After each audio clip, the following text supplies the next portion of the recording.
सोने में निवेश है, और सोने की भी कोई बहुत ज़्यादा बड़ी सप्लाई नहीं है। ऐसा माना जाता है कि 2,20,000 और 2,25,000 टन के बीच में सोना आज तक धरती से निकाला जा चुका है।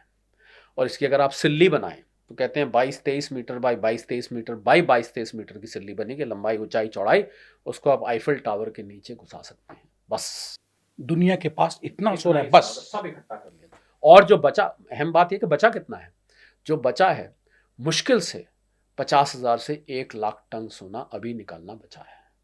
तो और हर साल करीब 5,000 टन के आसपास, 5 से 10,000 टन के बीच में लगा लीजिए आप, सोना निकाला जाता है। इसका मतलब 15-20 साल से ऊपर सोना रहेगा ही नहीं।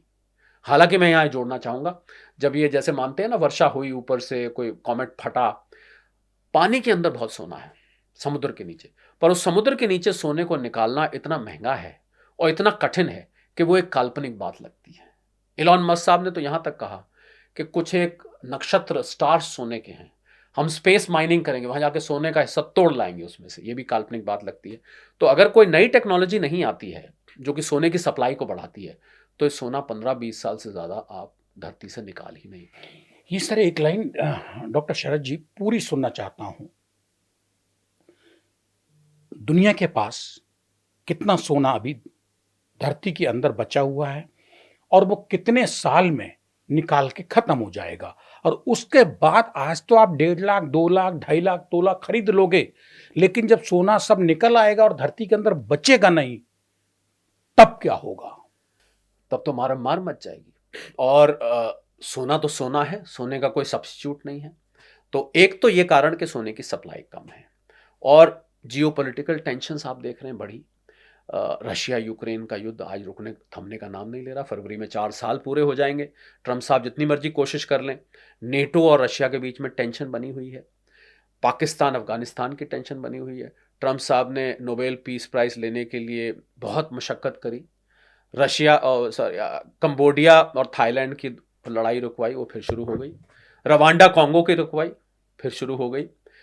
मिडिल ईस्ट में हमास की जगह उन्होंने हिजबुल्लाह पे अटैक शुरू कर दिया लेबनान में।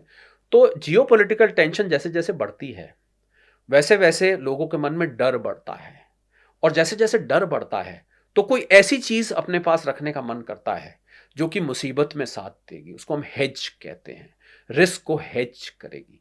तो इसलिए लोग सोना खरीद रहे हैं। और इन लोगों का मतलब मेरा आपसे हमारे से नहीं है, या हमारे आम दर्शकों से नहीं है, खाली लोगों का मतलब है कि अमेरिकी अर्थव्यवस्था पर मैं बड़ी बात कहने जा रहा हूं। अमेरिकी अर्थव्यवस्था पर देशों ने trillions and trillions of dollar उनकी ट्रेजरी में निवेश किया हुआ था।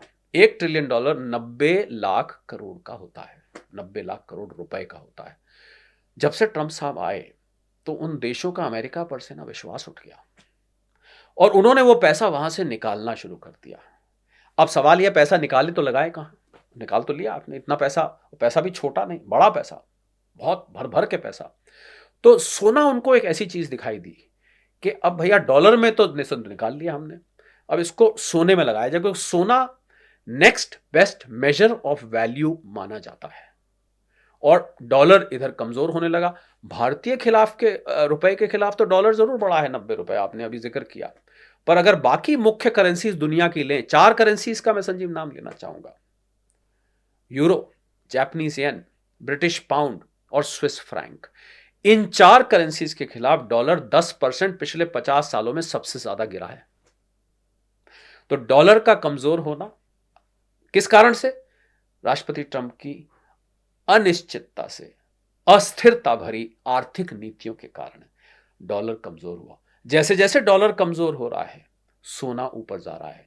रुपए के मार्फत मत देखिए, रुपए के मार्फत आप देखेंगे तो रुपए, क्योंकि यहां से विदेशी संस्थागत निवेशकों ने, एफआईआईज और एफपीआईज ने लगातार शेयर मार्केट से पैसा निकाला है। आज भी जब हम बात कर रहे हैं शायद वो बेच रहे होंगे, इतना उन्होंने बेचा है। सितंबर 24 के बाद से लगातार पैसा निकाला है, उसकी वजह से डॉलर की डिमांड बढ़ी है।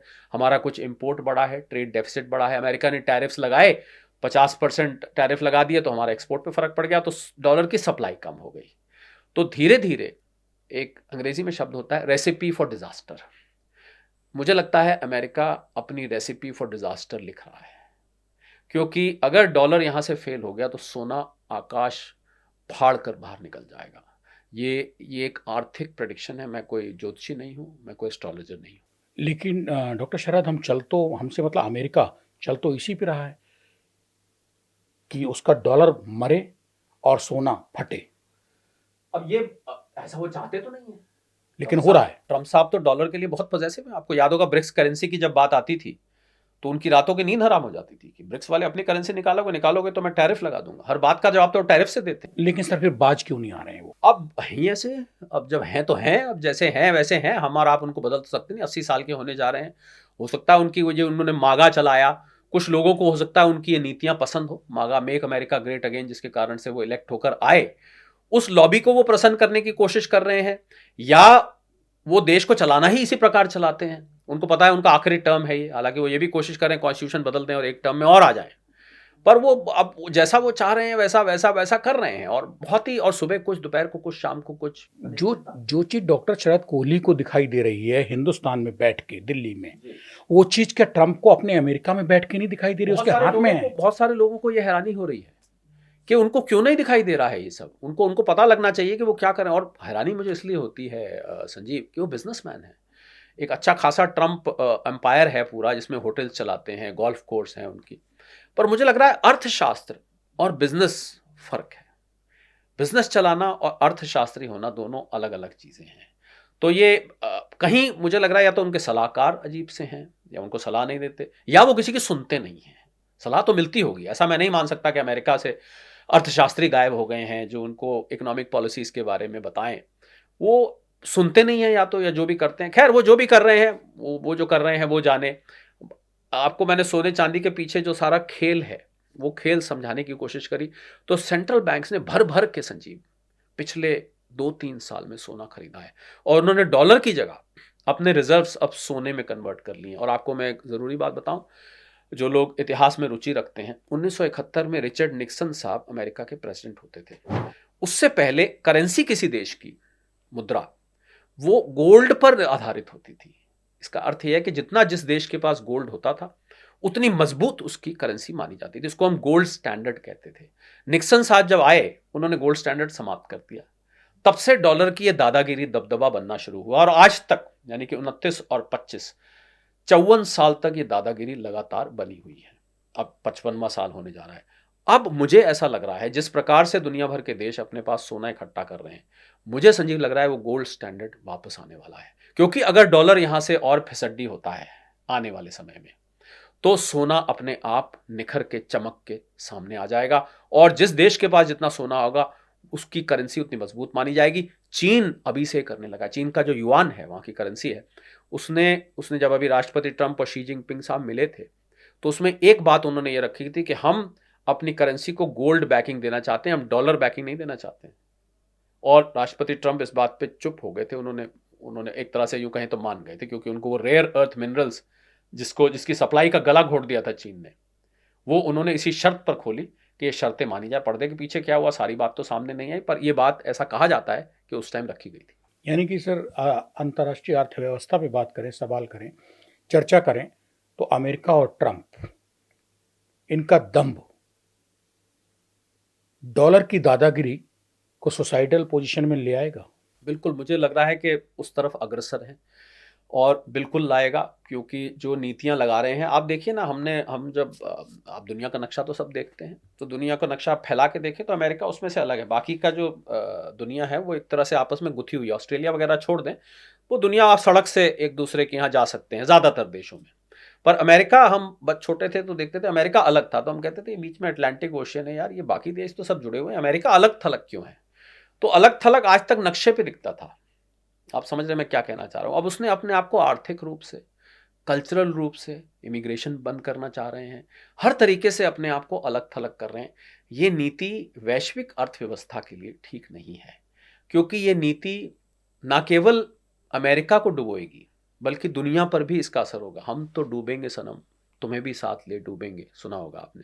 तो कुछ कुछ ऐसा ही मुझे करते दिख रहे हैं कि अपने आप को तो डूबेंगे। और आपको एक बात और बताऊं, अभी कल आंकड़े आए कि अमेरिका की अर्थव्यवस्था मात्र 1.8% से ग्रो कर रही है, जीडीपी की बात कर रहा हूं। पर मेरे अनुमान से इतना भी नहीं है। मेरे अनुमान से अमेरिकी अर्थव्यवस्था इस समय रिसेशन में है। क्यों रिसेशन में है? क्योंकि जो पैमाने बताते हैं ये कुछ ऐसा ही है। अगर आप कहें कि अमेरिका ग्रो कर रहा है, कि आपका शरीर मेरा टूट रहा है, भूख मुझे लग नहीं रही, खड़ा मेरे से हुआ नहीं जा रहा, सिर मेरे दर्द हो रहा है, और जब मैं थर्मोमीटर लगाया तो मेरा बिल्कुल बुखार बिल्कुल नॉर्मल है, तो ऐसा हो नहीं सकता। तो अगर आप कहें कि मेरे जीडीपी के आंकड़े नॉर्मल हैं, पर अंदर जो सारे हाई फ्रीक्वेंसी इंडिकेटर्स हम उनको बोलते हैं, इकोनॉमिक पैरामीटर्स भी बोलते हैं, नौकरियां वहां पर है नहीं, छोटे बिजनेसेस वहां पर बंद हो रहे हैं, नया निवेश वहां पर आ नहीं रहा, स्किल्ड मैन पावर को भी नौकरी मिलने में दिक्कत हो रही है, $38 ट्रिलियन का अमेरिकी अर्थव्यवस्था पर लोन चढ़ गया है।